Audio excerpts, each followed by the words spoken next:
Welcome children. In this video you will learn how to insert a record in a sorted binary file. Means the record in the binary files are not in a haphazard manner, rather they are stored in a sequence, that is in ascending or descending order of a particular member of the record. Like for example, suppose you have a file which is containing records of students roll number wise.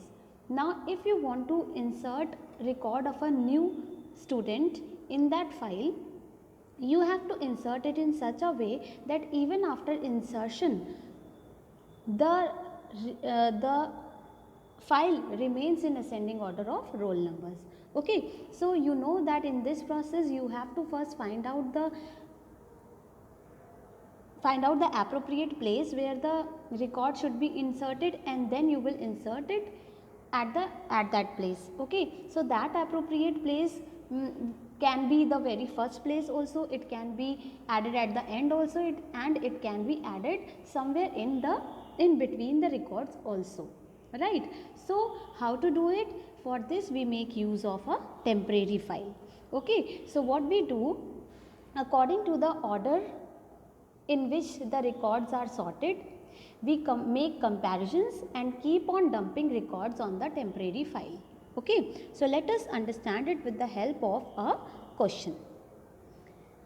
Here you can see that you have to assume that a file study.dat is already created containing few records of books, each having details like book number, book name, price, author in the form of a dictionary. So here the file study.dat is containing records of few books. Okay, but these records are sorted in ascending order of book number, that is BNO. Now you have to input a new record from user, and then you have to insert that record in this sorted file in such a way that the arrangement order of the file is maintained even after insertion. Okay, so for this I am taking up a file study.dat where I am assuming that it is containing these records already. Okay, so these records are already present in the file, and I want to insert a new book whose book number is 103. Now see, where will be the appropriate place? First of all we have 101. Okay, then we have 104. So the appropriate place for this record will be 103 here. Okay, then you have 106, then you have 109. So if you insert 103 here, then the records will remain sorted. So second position is the appropriate place for this record. So let us see how to do it. So here is the program. You can see, first of all I have imported pickle module because I am going to make use of dump and load function. Then dump function will be used for this temporary file because it is opened in write mode, and load function will be used for this study.dat because we are going to read the records from this file. Now first of all I am taking input of a new record from user. I have created an empty dictionary and then taken its details from user. Then found is equal to 0. You know, this variable we take in order to keep track of whether we found the appropriate place for inserting the record or not, right? Now the main logic begins. See, in this, first of all I have run a loop while true because now I am going to one by one read the records from the binary file and then compare it with the record to be inserted, and as soon as I find the appropriate place for the record to be inserted, I will insert this record first, and then I will insert the remaining records of the binary of the study.dat in the temporary.dat file. Okay, तो इसके लिए देखिए सबसे पहले हम क्या करते हैं, मैंने आपको बोला है कि हमें 103 रिकॉर्ड बुक नंबर हमें इंसर्ट करनी है, तो इसके लिए मैंने पहला रिकॉर्ड रीड किया. अब यहाँ पे एक चीज़ बहुत ध्यान से देखिए कि टी वो रिकॉर्ड है जो आपने यूज़र से, आपने जो फाइल से रीड किया है, और जो रिकॉर्ड हमें इंसर्ट करना है उसका नाम है डी. ठीक है, अब हम क्या करेंगे, टी के BNO को, मतलब फाइल वाले रिकॉर्ड के बुक नंबर को हम रिकॉर्ड टू बी इंसर्टेड वाले के बुक नंबर से कंपेयर करेंगे। जिसका बुक नंबर छोटा निकलेगा उसको मैं टेम्परेरी फाइल पे पहले लिख दूंगी। ठीक है, तो यहाँ पे मैंने देखा कि मेरा यहाँ देखिए मैंने फाइल को ऑलरेडी ड्रॉ भी कर रखा है ताकि आपको समझ में आए। बिगनिंग में हमारे दोनों ही फाइल में कर्सर यहाँ है।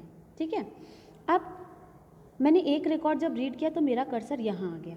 ठीक है, बहुत ध्यान से यहाँ देखना है। रिकॉर्ड यहाँ आया यानी कि रैम में आपका 101 है। ठीक है, रैम में 101 है। अब I am writing it here. अब आपने देखा कि ये है T। ठीक है, this one is T, this is T। Now I am comparing 101 is less than 103। Yes, ये लेस है, तो देखिए मैंने क्या किया, इसको इस टेम्परेरी फाइल पे लिखवा दिया। You see what will happen, ये देखिए 101 लिख गया है। ठीक है, क्योंकि 101 103 से कम था तो 101 पहले जाना चाहिए।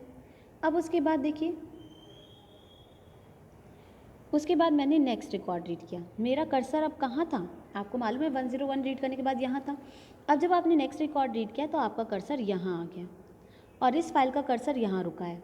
ठीक है, अब आपके पास रैम में है 104 यानी T है, ये T रिकॉर्ड है और ये मतलब ये वाला T रिकॉर्ड है और ये D रिकॉर्ड है। अब मैंने देखा कि T का BNO लेस है या इक्वल है D के BNO से, नहीं, ये लेस भी नहीं है और ना ही इक्वल है, क्योंकि 104 is neither less nor equal to 103।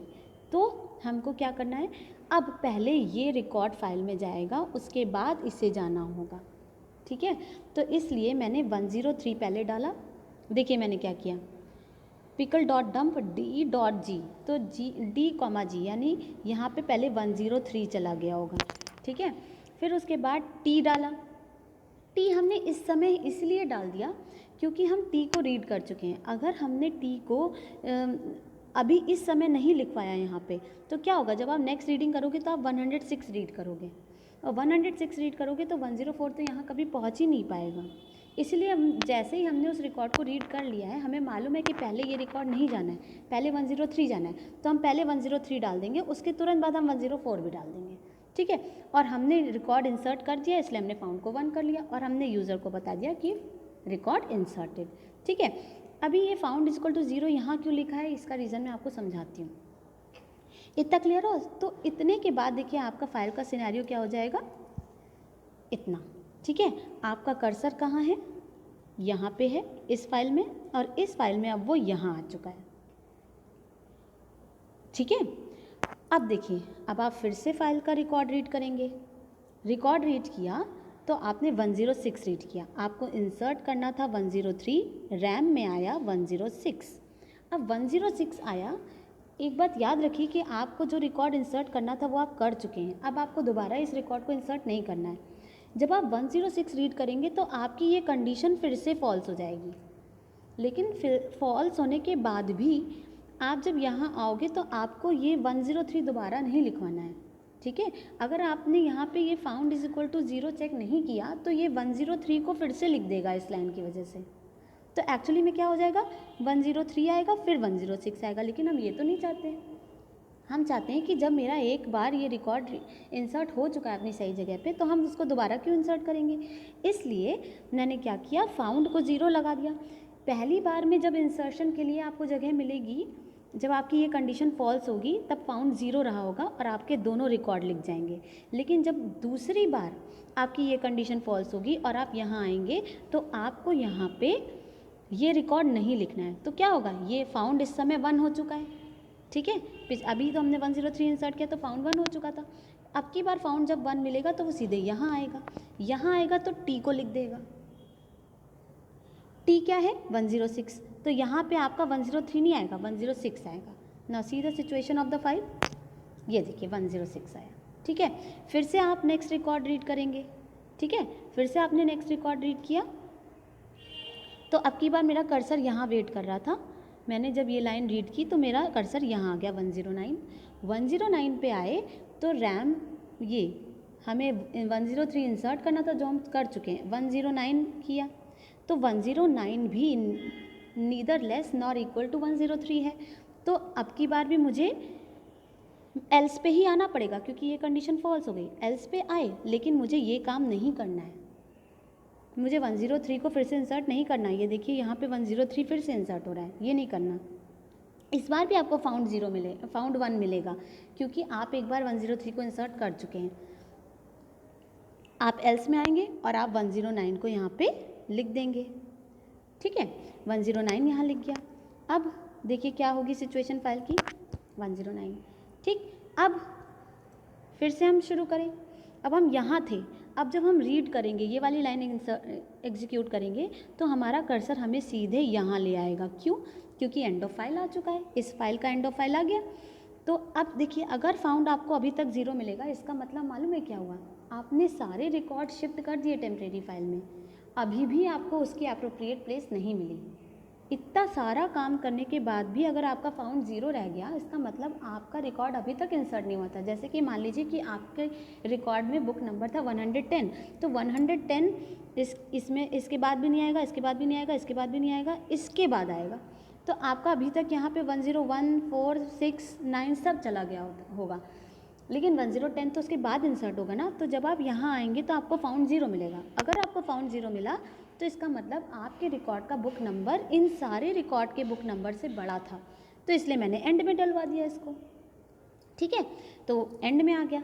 अब दोनों फाइल्स को क्लोज करके रिमूव एंड रीनेम वाला काम कर दिया, ठीक है। So this way we insert the record in a sorted binary file. Let us see the output screen. यहाँ पे आप देख रहे हैं कि मैंने यूज़र से एक नया रिकॉर्ड इंसर्ट करवाया, उसने 103 ऑर्गेनिक केम 350 एंड गोयल, ये मुझे रिकॉर्ड दिया। फिर मेरा देखिए 103 रिकॉर्ड अपनी एप्रोप्रिएट प्लेस पे आ गया। So this is how you insert a record in a sorted binary file. कैसे करते हैं? हम फाइल के एक एक रिकॉर्ड की वैल्यू को रिकॉर्ड टू बी इंसर्टेड की वैल्यू से कंपेयर करते रहते हैं, और जब तक हमें रिकॉर्ड टू बी इंसर्टेड की एप्रोप्रिएट प्लेस नहीं मिलती है, तब तक हम फाइल के रिकॉर्ड टेम्परेरी फाइल पे डालते चले जाते हैं, ठीक है। और जैसे ही मुझे वो प्लेस मिल जाती है जहाँ पे मुझे अपना ये रिकॉर्ड डालना है, रिकॉर्ड टू बी इंसर्टेड डालना है, वैसे ही मैं पहले अपने इस रिकॉर्ड को डाल देती हूँ जो कि मुझे इंसर्ट करना है, फिर जो मैंने रीड किया है उसको इंसर्ट कर देती हूँ और फाउंड को 1 बना लेती हूँ, ताकि फाउंड का 1 होने की वजह से क्या होगा, अब आगे आपका ये रिकॉर्ड दोबारा इंसर्ट नहीं होगा, जो कि हम चाहते हैं, ठीक है। हम दोबारा इसको इंसर्ट करना नहीं चाहते हैं, ठीक है। तो इसलिए यहाँ पे फाउंड का बहुत इंपॉर्टेंट रोल है। पहली बार में आपको फाउंड 0 मिलेगा, जब पहली बार में आपकी ये कंडीशन फॉल्स होगी तो आपको फाउंड 0 मिलेगा, तो आपके दोनों रिकॉर्ड इंसर्ट होंगे, record to be inserted as well as record read from the file. लेकिन जब दूसरी बार आपकी ये कंडीशन फॉल्स होगी तो आपका फाउंड 1 हो चुका है, तो ये वाला काम ये फॉल्स हो जाएगी, तो आपके दोनों नहीं, सिर्फ फाइल वाला रिकॉर्ड इंसर्ट होगा, ठीक है। और तीसरी सिचुएशन मैंने ये बता रखी है कि अगर आपका ये सारा काम मतलब एंड ऑफ फाइल तक आप आ गए और तब भी आपका एक बार भी फाउंड 1 नहीं हुआ है, इसका मतलब आपका जो रिकॉर्ड आपको जो इंसर्ट करना है उसका बुक नंबर सारे रिकॉर्ड से बड़ा था, तो वो एंड में ही जाएगा। तो इसीलिए अगर फाउंड 0 मिला तो मैंने ये नहीं कहा कि रिकॉर्ड नॉट फाउंड, मैंने ये कहा कि अब मैं अपना D लिखवा दूँ यहाँ पे, क्योंकि अब ये इसकी सही जगह है एंड में, ठीक है। अब मैंने दोनों फाइल्स को क्लोज करके रिमूव और रीनेम कर दिया, ठीक है। So this way we insert a record in a sorted binary file. I hope all of you must have understood. If you have any confusion, you can write it in the comment section. Thank you so much.